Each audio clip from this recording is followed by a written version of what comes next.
Are you looking for a podcast where you can hear from real people regarding their real dental drama? If so, then you've come to the right place. Join hosts Bethany Petty and Dr. Rena Kuba as we dive into the solutions we've created and the mistakes we've made while managing dental drama. Let's get started. What's up? Hey. How you doing? I'm good. Okay, good. You? I'm good. Can we move on? Have some pleasantries. Yeah, we got things to talk about here. Okay, so a couple of things. I know this one you are very excited about. I am not. But you had a brilliant idea to give back to our dental drama community. Yes. And you suckered me into doing a webinar. Yes. At free of charge to anybody who listens. And I don't even remember what we talked about, Customer honestly. service. Yes, that's kind of ringing a bell. All I can remember about that day was, why the hell didn't I blow dry my hair? Because then it was in this weirdo bun the whole time. So y'all can, hopefully that doesn't distract you and be like, what the hell? Well, it will now. Yeah, I know. But they're like, take that scrunchie out. But I tried. And you looked at me like I was a bum off the street, so I had to put the scrunchie back on. Anyway, that's all I remember from this webinar experience. But we had fun recording it. I think there's excellent content. Oh my gosh. It is so good. And it is on customer service, but you and I have always been passionate about taking customer service to a whole new level. It's not just smile and wave, boys. It's like so much more than that. So these are dense, two separate webinars that are dropping, that are meant to be played over about a 1 hour lunch period with your full team. And yes, I convinced Kuba to do it completely free, which she's still regretting, but I'm so bummed. I don't regret the free part. I agree. Like, it's Love Month. We so appreciate everybody who listens and want to improve. And for me, like, the pearls that I've learned along the way, I love sharing those, good and bad. Y'all know that. So the free doesn't bother me. It's just to sit, who wants to look at my ugly face for an hour? The podcast shields you from that, and here, like, there I am. So that's the one exciting thing. So watch for that. Are you going to email everybody when it's available? Look in the show notes. So we're going to put a link to the hub in the show notes. The hub is where it's going to drop, the webinar. But when it does, like how you always email us, yes. Email blast. This episode's out or whatever, you're going to email us to let us know.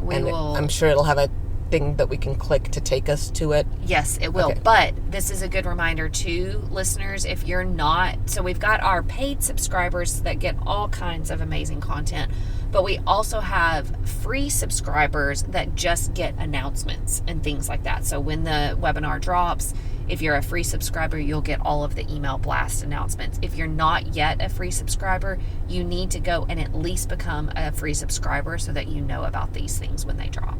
Okay, so meaning not even just so if you're not a subscriber, then you're not getting any information whatsoever. You don't get any information. Okay, so if you click and say yes, I want to subscribe, and you want to do the free, you get the extra whatever's, and then of course if you're a subscriber, you get all the stuff. All the stuff, yeah.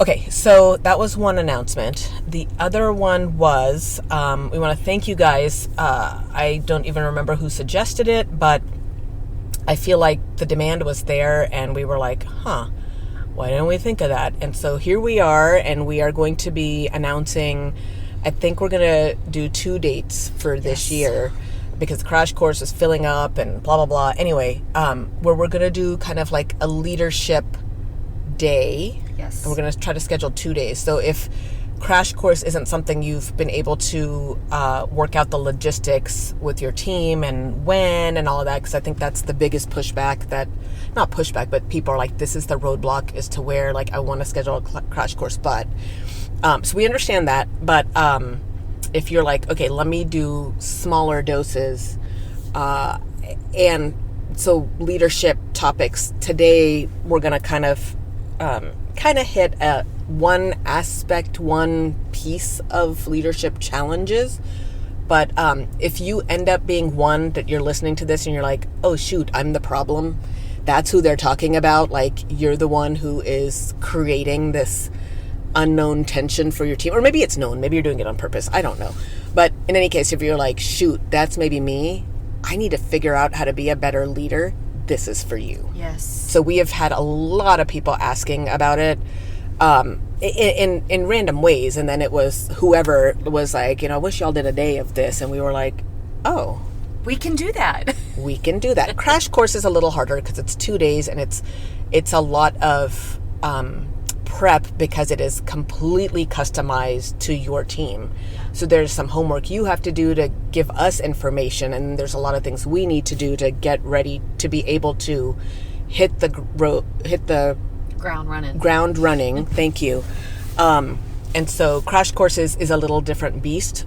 This, we're hoping it's people for, really anybody on the team, but managers, doctors, or any team member that's like, I want to move up in the office, and, I don't know why doc doesn't ask me. Well, maybe there's things you're doing that, maybe there's some skill sets that you could come hone in on. And honestly for me, like, I was literally just going through Texas Dental Association. Their TDA conference in May is always fantastic. And I was just looking through the courses there, and there's a lot of topics like this. The problem is, to me, where I start going, but it's not customized. I can't really ask questions, or when I have asked questions, it's a very generic answer that I'm like, I don't see how that's going to work in my office with the people that we've got, or whatever it is. So it's not bad information by any stretch, but it's like, how do I apply that information? That's what this leadership day, I know there's going to be a limited number of seats. Yes. I think you're still working on figuring out what is the max threshold. And yeah. But say it's 10 seats or 12 seats, but that is where I think that's where, if we say, make sure to include your team on blah, blah, and you're like, how do I do that? I get what you're saying in theory, but I do not know how to apply that. This is going to be a great forum. And with other people asking the same types of questions and wanting the same types of goals, it's like a think tank kind of thing is what we were envisioning for it. So watch for that. That you will announce when and where. That will be coming later this month. That will get that information to you. So we've got some big things dropping with the webinars dropping later this month, and the dates for the leadership days that we have planned, we'll drop those later this month too. So all of that, lots of stuff happening towards the end of February. So if you didn't get a crash course signed up this year, don't worry. There's still, we're adding these leadership days. And so hopefully that may help ease you in. And then as you're working on your logistics for crash course, if we're able to add some this year, we can certainly reach back out to you. But if this is at least something where we're able to kind of, so whoever you were, thank you for that suggestion. Can we dive into the topic? Yes. Did I miss anything? No, you got it all. Way to go, lady. Okay, so this was a topic you suggested based off what you were seeing. And I'll be honest, I don't know if I have any useful tips, but I think it was back to the point is, I think, what if the leaders in the office are not really the best leaders, and then the team is frustrated, was kind of what I gathered was where you were going with this. And it's hard. I think I would imagine it'd be hard for you because it would be hard for me. Like, I know that I am a good leader in certain ways, but I'm also not a good leader in certain ways. And that's why, I try to take as many classes as I can. And that's why I have you to bounce ideas off of. But I think I would say there's a good majority of dental offices that don't have help, mostly because they've not sought it because they don't think they need it, or they've not sought it because they don't know where to go for it, or they've not sought it because they don't think they can afford it, whatever. But they're bumbling on their own. Yeah. And that's who you're talking about, where you have team members that are like, for example, team members that listen to this podcast that are like, oh my gosh, it could be better. Yeah. But it's not, because my manager is the roadblock. Yeah. My doctor is the roadblock. So I think we want to dive in here a little bit to kind of try to see what are the things that people are running into and see if we can offer. It's probably going to be on you to offer more of the advice, because I my advice is get somebody to help you. Yeah. Like, quit being the damn roadblock. Recognize your own strengths and weaknesses. But that's obviously not helpful for everybody to. Well, and I think, too, I think you bring up a good vantage point here. You know, so much of what you and I talk about on this podcast, we do have a lot of team members that listen, team members that we don't know. I've never met these people. But you and I talk from the leadership side, because we sit on that side. Like, you being a practice owner and leading a team, me coming in and supporting practices, but I normally start at the top. I'm like, hey, let's tackle the doctor first. Let's tackle the manager. Let's kind of do a top-down positive change in practices. And I get the benefit of working with practices who are seeking that out. Like, they know, hey, I'm going to bring in a consultant who is not going to just start at the bottom and work her way up. I know she's going to start with me, and then we're going to figure things out from the top down. And so I'm usually working with motivated managers or motivated practice owners. And so it's not often that I find myself in a situation where the leader is the roadblock. There's situations where the leader is going through a tough time and isn't leading like he or she should. Or there's times where, wow, the manager is just on a tirade and she is beating everybody up. There's times that happens where I'm getting to support a team through that. But I do want to kind of focus on the fact that I know there are team members listening to this podcast that want a leader that cares more, or wants a leader to step up and take action, or just be a better leader. And they're like, what do I do? Here I am, a team member in this situation. I'm not a leader, but I want better for my practice. And my heart goes out to people that are in that situation. And so I think we kind of choose today to talk about it from that vantage point. And I think you're exactly right. You and I may be both bumbling through this and realizing that we're at a disadvantage because that's not the side of the table that we're on very often. But I think it's worth talking about. So I'll start off with a situation that may kind of start moving us in this direction. I've got a practice owner who is just lovely, precious, love him. He is uber phlegmatic. And so again, we're going to talk about personalities that come up here. The phlegmatic leader is the person that is so laid back and low verbal output. It's not that they're not thinking about the practice and trying to help the practice and trying to lead the practice, but they're so laid back that sometimes that leadership either isn't observed, or there are other team members on the team that are like, oh my gosh, he or she's never going to do it. I got to step in and do it for the doctor, because they're slower in their processing, slower to get things done. All the while with no communication. And with very little So communication. from the team, it's like, we don't know what he's doing over there. Is even listening to us. He's just nodding his head and then forgetting about it. And that's probably not true. It's probably, he is weighing out the pros and cons or whatever, but we're very slow, methodical. I know my husband's like that. I'm like, dude, he's not getting this done. I better sideline. And he's like, what are you doing? And I'm like, well, I didn't think you were. I am. Can I have a minute? Yeah, you've had 10. Yeah. Okay. I can offer another 2. You know, you've already had 8 more minutes than I would have needed, but okay. Right. So anyway, but because they're not communicating, that's not their strength typically, then it just feels like nobody's doing anything. Nobody's listening. Nobody cares. And so, and to have a team member in that situation where it's like, the perfect example you just gave, where your husband's like, but I'm working on it, and you come in and you're like, I can't even perceive the effort. You're working so slowly that it looks like you're doing nothing. So I'm going to come in and do it for you.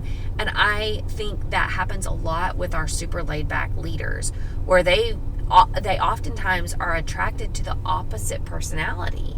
So they're hiring on these dominant team members that are like, let me get in here and, move aside, doctor. Let me take that task over for you. And they can become frustrated because it looks like the doctor doesn't care, or isn't actually, there's no perceived effort in that process. And so let's think about that team member. What would we suggest for, you've got this go-getter team member that's like, come on, doc, let's go do this. And you've got a very slow, methodical doctor that's not using a lot of words. What should that team member do? What's within their wheelhouse and their right to do as a team member? And is there a boundary that they need to be careful of there?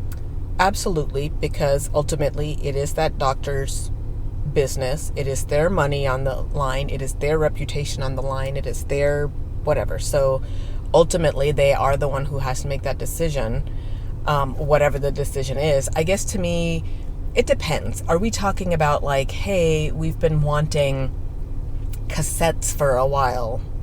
That's low. Like, you may want that, and you're like, we talk about this every month at every team meeting and we still don't have our damn cassettes. Like, my guess would be then at that point, have you just left it at the doctor? Hey, can we get cassettes? Dude, that may seem like a simple ask, but if somebody throws that at me, I'm like, okay, well, what are the options for cassettes? And how much is this going to cost me? How many do we need? What types do we need? Can I just get one, or do I have to get 4 different types? And what is going to go in said cassette? And then now the sterilization bag's not going to work anymore. Now I've got to get a wrap. What kind of wrap do I need? What kind of tape do I need? Right? So there's all of these logistical decisions, and a phlegmatic is probably going to work through those very slowly and methodically. So yes, they know it's been brought up at every team meeting, but they are slowly doing their research because they have so many other bigger fish to fry. Cassettes is going to kind of fall to the bottom of that. So in that case, could you be the one to go to, say you're an RDA, maybe you go to the other RDAs and the hygienist, to any clinical provider, and say, hey, we're all on the same page. We all want these cassettes, right? If you are the lone man standing, maybe that's your own clue to go, okay, this is a me problem. But if everybody on the team's like, yeah, dude, why else have we talked about this every month? Okay, guys, what do we want? Where are we ordering it? What are the options? What are the logistics of this? Let's come up with 2. Like, we prefer this, but we're also okay with this. In that case, then we're going to need to order these other supplies, and we can already get it from company X that supplies our stuff anyway, and this is about a cost you're looking at, and this is about how many we're going to need. If you can do a lot of that research and give some options, so helpful. That would probably get you there a little bit faster. Which, I'm not a phlegmatic, but teams come to me a lot of times with, oh, I think we should do blah blah. You know what, honey? You want to do that? That's on you then. You come up, you know me well enough, you know what matters to me. Is this going to be meeting state board regulations, OSHA regulations, or if it's a marketing thing. Oh, we want to do, dress up like Waldo Day today. Okay. What would you like me to do with that? Oh, you want me to figure out the Waldo costumes, the glasses, the day, how we're social media. The answer is no. Yeah. Bye. Right? But if you present it to me where you've given me a lot of the things. Now, just because you've done that doesn't mean I'm automatically going to be like, oh, yes, this is great. Let's pick plan B. Right. But at least you've kind of, and so then if I sit on it and you come back a week later and you're like, hey, did you have a chance to look at A and B? Yeah, my problem with them, but yeah, I'm still looking it over. Was there anything I can clarify for you? Or can you tell me where we are with this plan?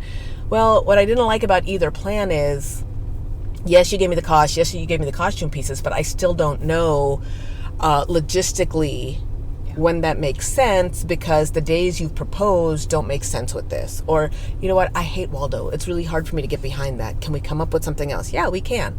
Whatever it is, right? So if you can do anything to help figure out what the point of hesitation is for said leader, and can you make it easier? But if you're going to dump and drop, whatever. If you're just coming and going, there's an idea, there's a problem.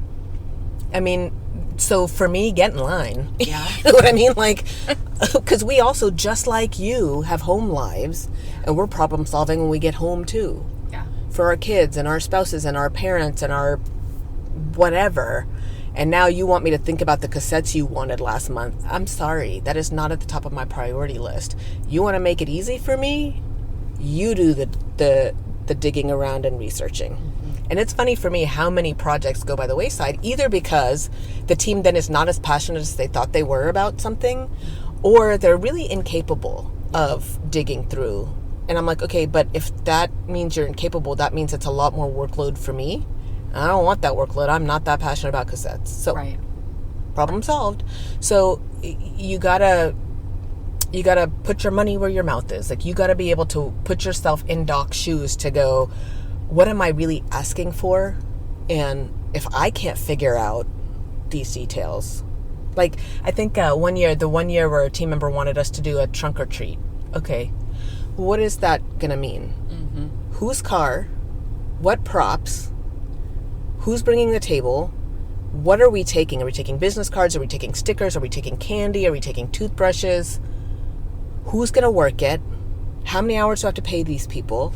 What is our weather plan if it goes wrong? Like, if you can come up with all of that to where I just have to show up, great. Done. Yeah. Bring me your plan. And then that's where sometimes they'll bring a plan and I'm like, this is garbage. This is garbage. Did you even look at, like, you looked at Amazon where the props are going to cost me $200? Not doing it. Go look on Temu.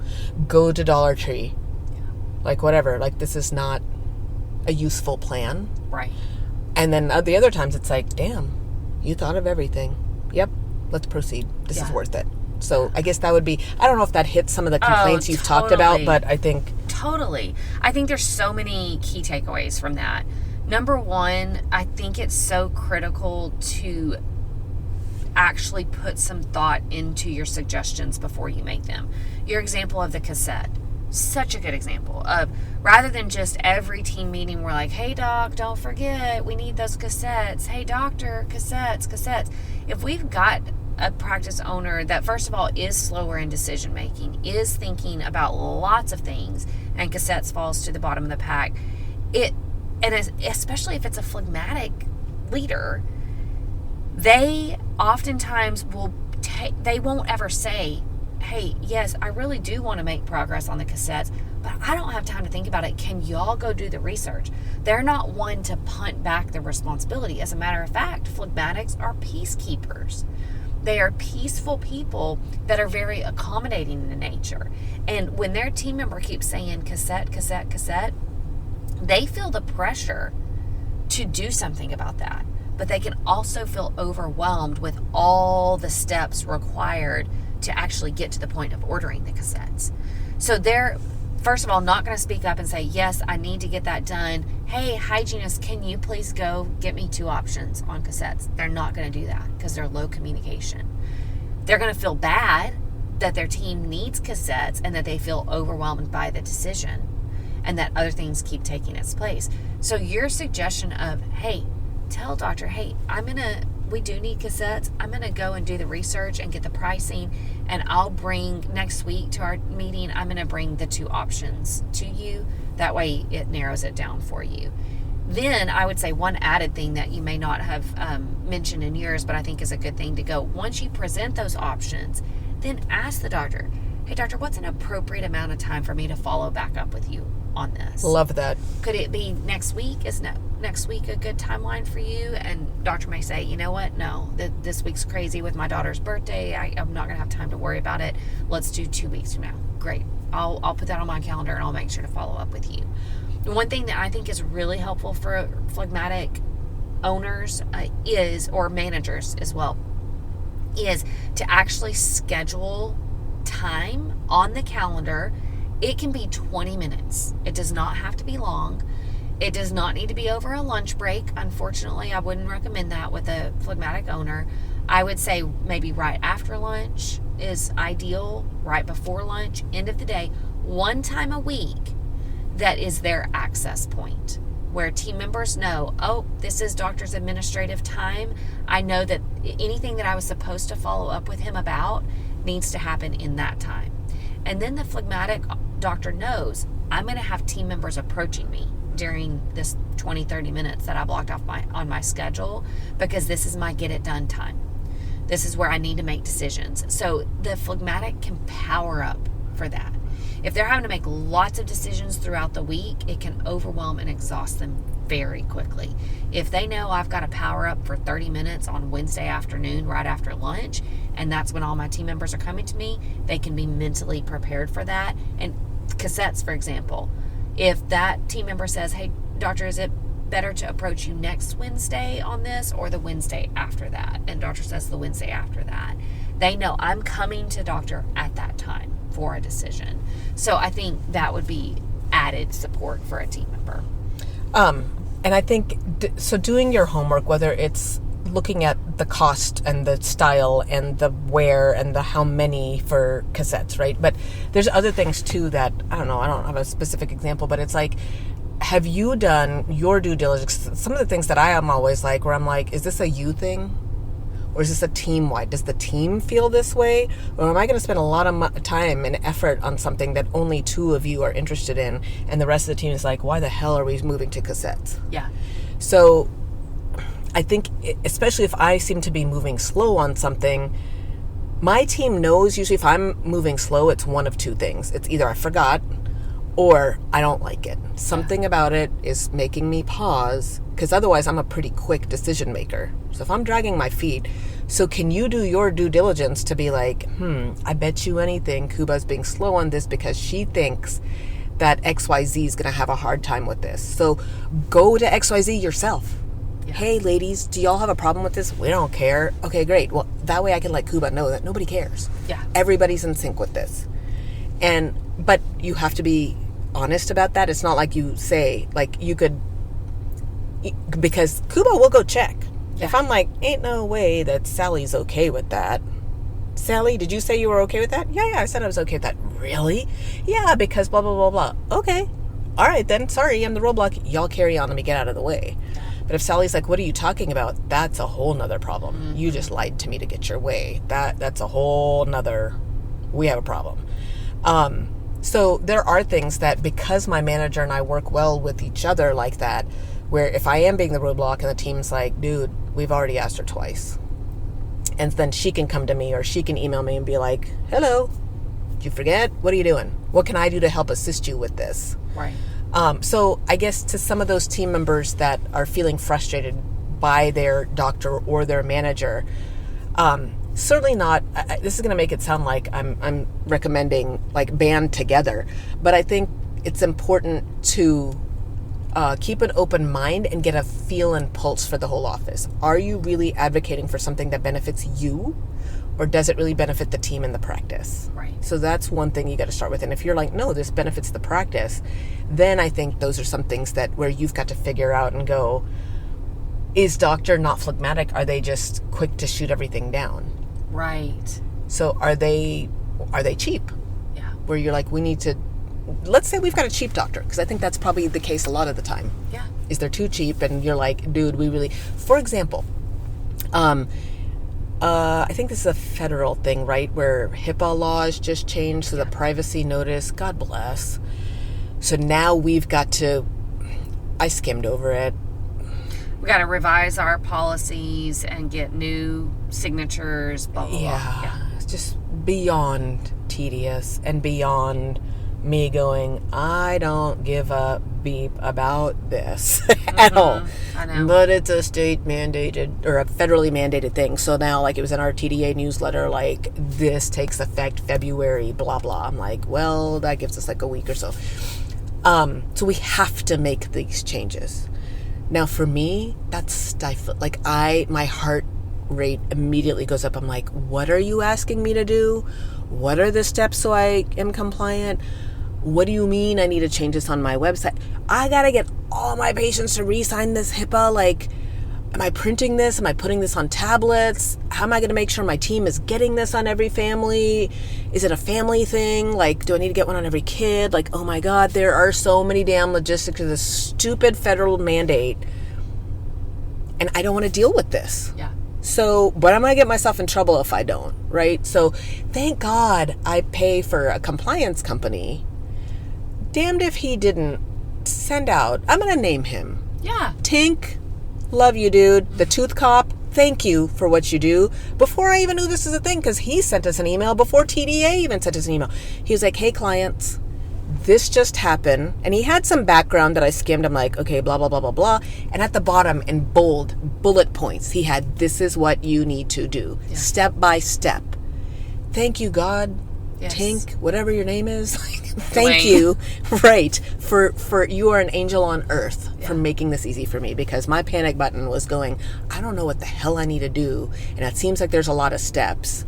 And how am I going to convey to my team? And what do I need to, and what do I, right? So I was able to hit forward. Yeah. Y'all take care of this. I don't care which ones of you do it, because some of you it's going to have to be front desk because you're going to have to get this paper. Y'all figure out, are we doing this electronically or what are we doing? I was a little more specific than that, but to me, I cannot imagine not having had Tink with that. So if you're in an office where you're like, I'm not paying for Tink services, what does he do anyway? Dude, he does a shit ton for us. I cannot imagine not having him as a resource. But if Doc is cheap and it's like, no, we don't need that.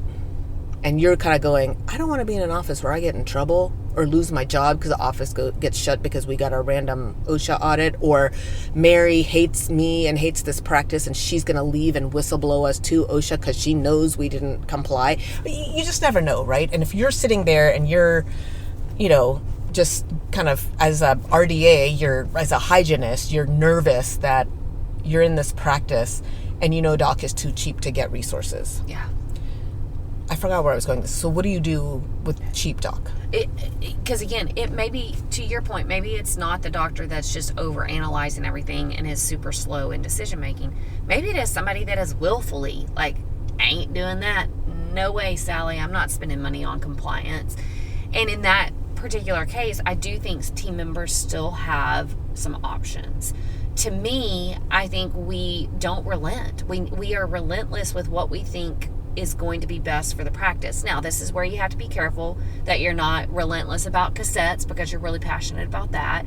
You pick the things that truly are make or break for the practice. Compliance, OSHA, anything, legal things like this is a safety issue. Like this, I've seen 3 patients trip over this doorstep. We've got a tile that's broken and I've witnessed 3 people tripping on that tile. Like this, something has to be done about this.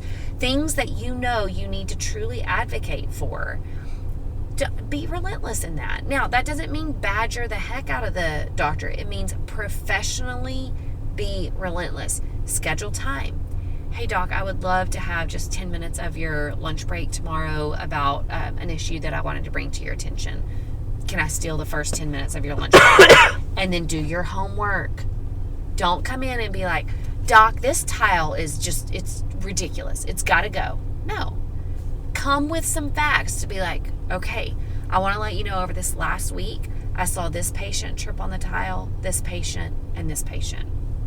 Thankfully, none of them fell, but I did see 3 of them stumble.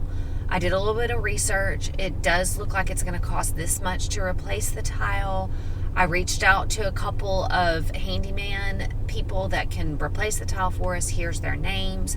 And by the way, I did look up like what is an average case cost if somebody does sue the office. It does look like it costs about this much. I think this is really important.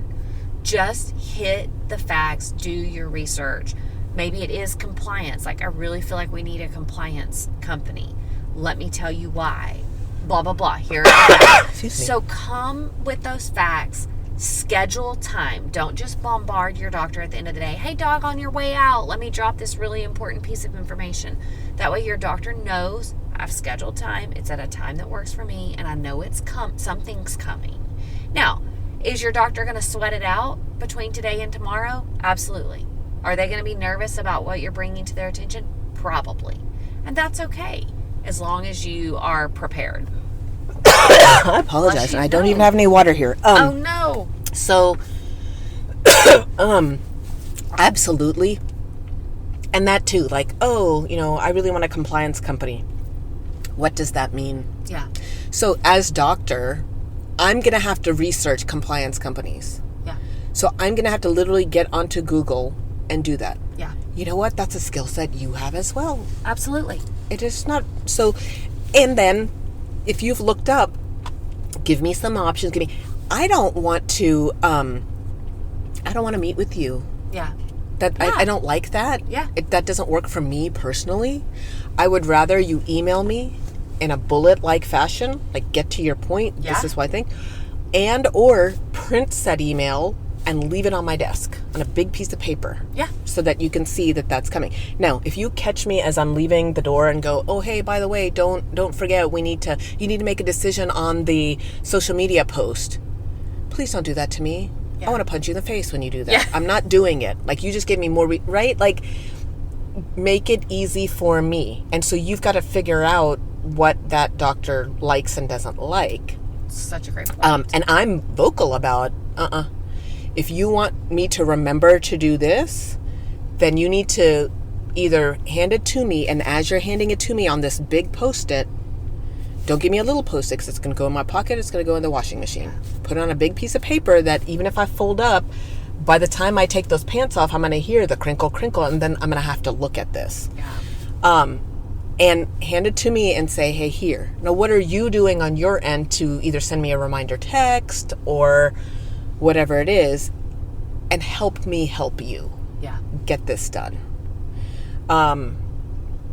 So yeah, I think that to me, it's like, that's the most irritating thing as I'm leaving. And I think, like you're saying, 20 minutes after lunch, 20 minutes before lunch, honestly, I don't want to talk to you. Yeah. I would rather you have a well thought out idea and give it to me on paper so that I can look it over and really think about it. I think that's a great point. Or even teammates that are like, oh, I created this flyer.